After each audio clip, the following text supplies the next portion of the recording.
Hey, I'd like to welcome you to another episode of the Mission Matters Marketing Podcast, your source for all things marketing.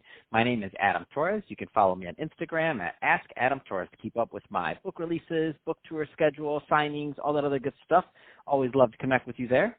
And as always, if you'd like to apply to become a co-author of one of my upcoming books, just head on over to the website, missionmatters.com, and click on Become an Author to apply. All right, so today I have Adam Totounji on the line, and he's founder and CEO over at Mogul Insider. Adam, welcome to the show. What's going on, man? Thanks for having me.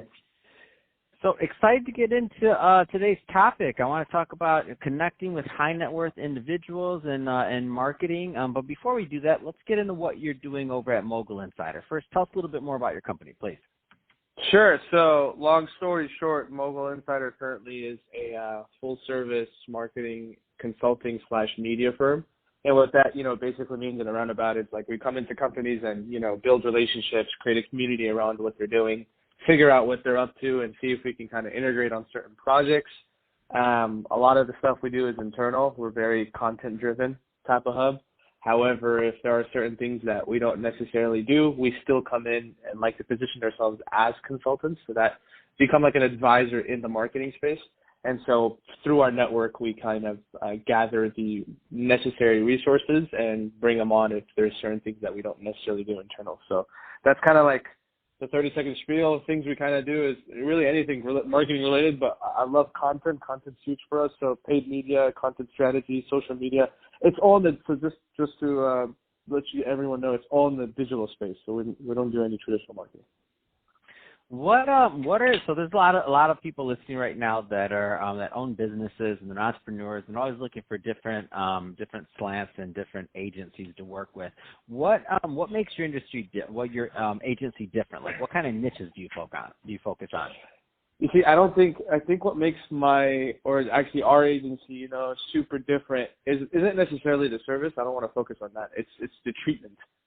We're a service-based business, and we recognize that, and so we're people-driven first.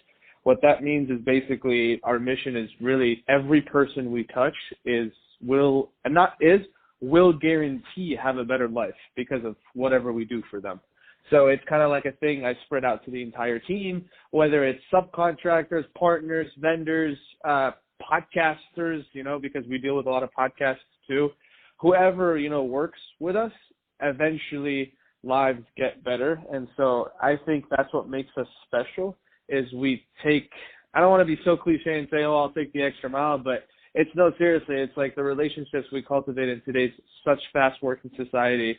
It's always value driven. And so, because when I come into these companies, it's not necessarily about fulfilling a service. It's really about helping a friend, like they need certain help in certain areas. And because of our network, we're able to provide that. But if you want me to get specific, I can tell you things like paid media means, we manage a lot of pay-per-click campaigns for smaller companies. We manage a lot of SEO. We're also very diverse in terms of the Facebook, Instagram, social media, advertising space. So we work on lead gen campaigns, brand awareness campaigns. And then our specialty comes in the content creation side. So we create commercials, testimonial campaigns. We've done training portals for training portfolios for companies, meaning we come in and we build out an entire training program for them. So we create the content around that. So there's a lot of creative projects that we work on, but those would be the top. Man, that's awesome. Tell me about this goal I see here. So your goal of getting on 100 podcasts this year. Tell me more. Yeah, so I've been under the rock for the past 2 years, man. It's been crazy just kind of getting this up and running. So now I feel like I'm finally, in a position where I want to really spread the awareness of what we do, because I really believe that with our ethics and morals and values that every person we touch will have a better life. So it's really cool to be able to see those lives transform, whether it's, creating more money so that everyone gets paid more, whether it's helping companies hit their goals faster so that they can actually exceed their goals. And, I don't think of it as marketing, really. I think of it as, our companies helping other companies create more jobs, sustaining more families, giving people lives that they, deserve to have. And I think being a part of that is really cool. So really spreading that message is is what I'm trying to do. And tell us more about what you think about podcasting in general, just as a form of distributing content, because you're very specific on your goals. So I'm like, it's not 100 YouTube channels, it's not 100 this, 100 podcasts. So tell us more about what you think is interesting about podcasting. So, great question. I am a huge fanatic on podcasting. So actually, Mogul Insider started off as a podcast, but from the relationships, we started getting requests to work on projects, and then from that, just kind of accidentally fell into what we do now, and we just so happen to be really good at it. But in terms of, podcasting, I think first off, it's modern, meaning it's like what people look for today. As of last year, there was like over 700,000, I'm sure you know the stat, 700,000 podcasts downloaded, and, but if you compare that to the radio world, we're still very, very, very, very, very, very small. And so the opportunity is enormous in terms of getting yourselves on channels like this. Another thing too, it's really, really good in developing rapport with the audience without actually, having to meet them. When people listen to podcasts, they feel like they trust you because the information you provide, and especially if it's a podcast they find value from and they follow, we've seen huge, and I'm sure you've seen it too, is like just trust that's created before even meeting the individual, so that when the person meets you, it's already like a warm date. It's not necessarily, hey, who are you? What are you about? The third thing is, I see this being a great gateway to build relationships. And so I'm really interested this year in also building relationships with other podcasters, because I think, I'm not a guy who likes to do things alone. I'm a huge social butterfly. And so anything I do, I like to have other people in it. And so a huge goal we have internally is to build relationships with podcasts and help them get other guests on, because we also manage a lot of high-profile individuals. So kind of like a way to get to know these podcasters and, at the same time provide value. So it's cool.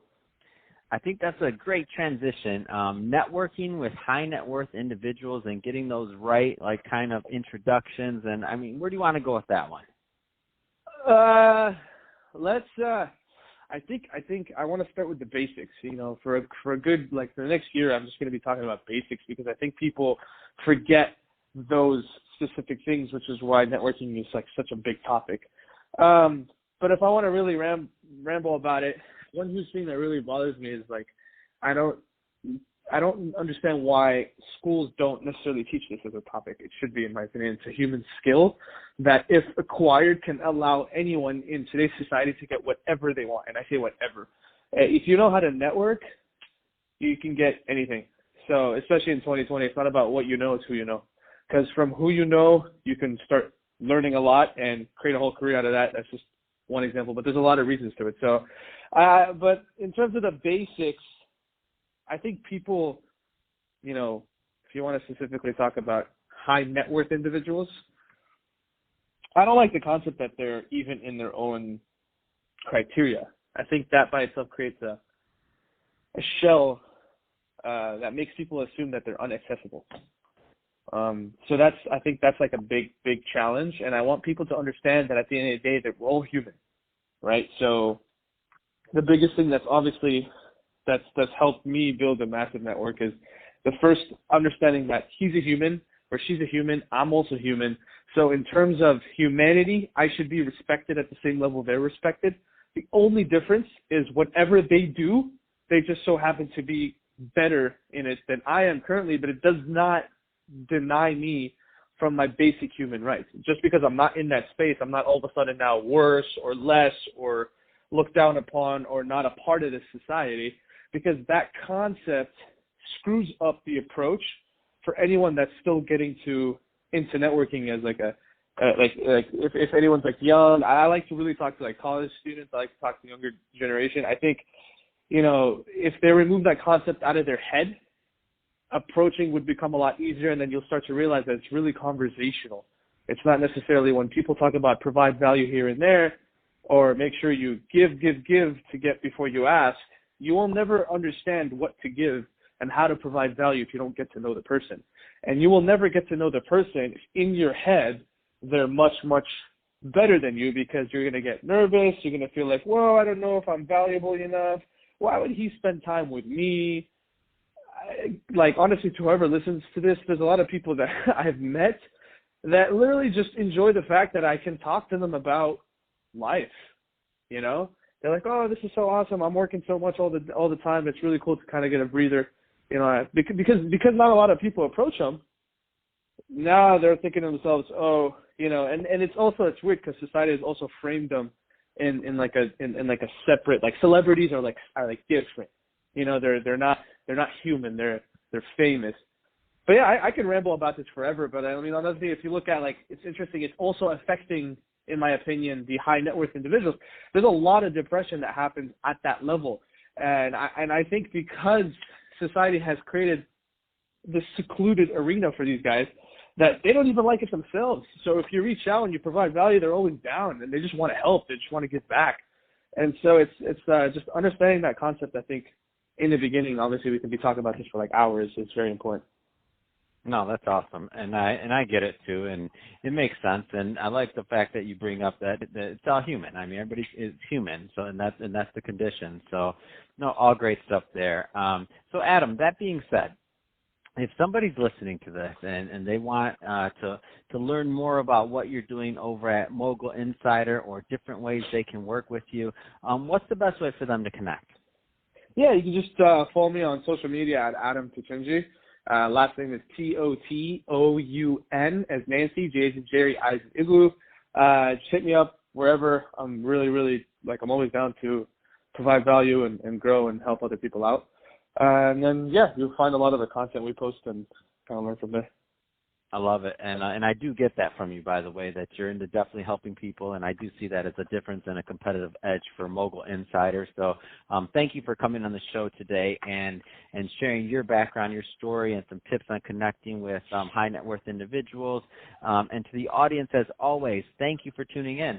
Hope you got a lot of value out of this. If you did, don't forget to subscribe to the podcast, leave me a review on the Apple iTunes store, share it with your friends and family. I mean, do all those great things we do to support our podcasters. I really do appreciate it. And Adam, thanks again for coming on the show.